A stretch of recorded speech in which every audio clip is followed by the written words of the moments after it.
Walkway is pleased to honor Dennis Murray as one of the great connectors of the Hudson River Valley.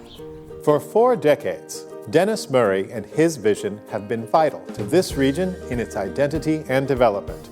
Well, I'm proud of the many things that have been accomplished at Marist College during my tenure as president, but I'm also very proud of the way the Hudson River Valley has come to be recognized as an important part of the American landscape. From Walkway over the Hudson's beginnings, Dennis Murray and Marist College have been strong supporters and partners through sponsorships of events like tonight, technologically with our mobile web tour and website, and the internship program, which has brought so many outstanding Marist students into Walkway's offices.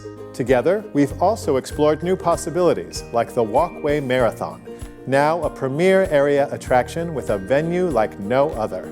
This has kind of been the final piece that has made this area unique and special.